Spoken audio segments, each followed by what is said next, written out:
Buenos días. A continuación, vamos a ver la estructura del presente simple. Como podemos ver, en la forma positiva vamos a tener el sujeto, el verbo de forma infinitiva, es decir, sin conjugar, y el complemento. La única excepción acá que tendremos es que cuando tenemos she, he o it, el verbo se le verá agregada una s. En la forma negativa tendremos el sujeto, el verbo auxiliar más not, el verbo principal y el complemento.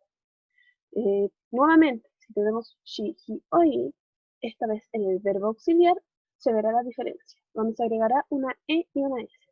Y en las preguntas, la forma o el orden cambiará y será el verbo auxiliar, el sujeto, el verbo principal y el complemento. En estos momentos el verbo auxiliar es do debido a que nos ubicamos en el presente.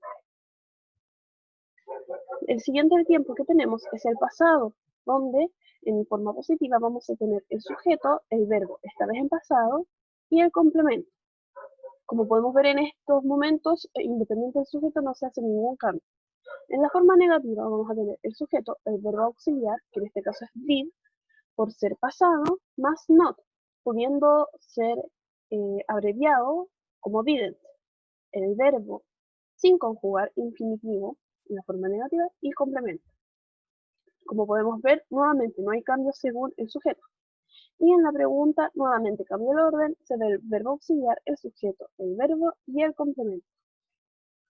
A continuación tenemos el presente continuo, donde de forma positiva vamos a ver el sujeto, el verbo be, siendo conjugado en el presente, el verbo principal más ing y un complemento.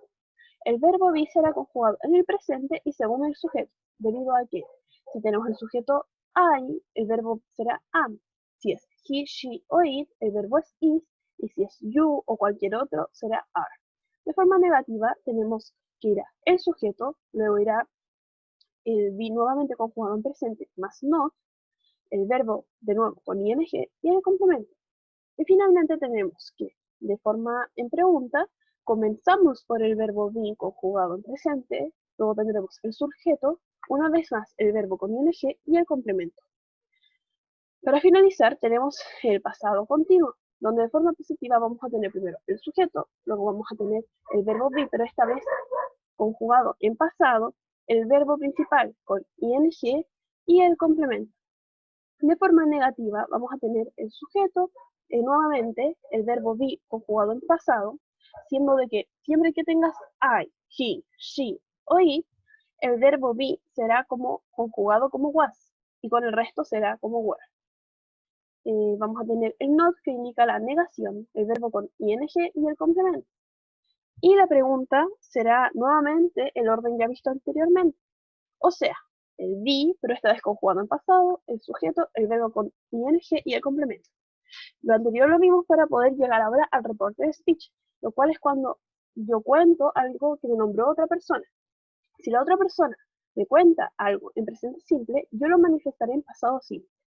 Como vemos acá, que si una persona me dice she works today, yo diré he said that she worked that day. O, como vemos en el otro ejemplo. Ahora, bien, si la otra persona me cuenta algo en presente continuo, como he's playing that game every weekend, yo lo comunicaré en pasado continuo.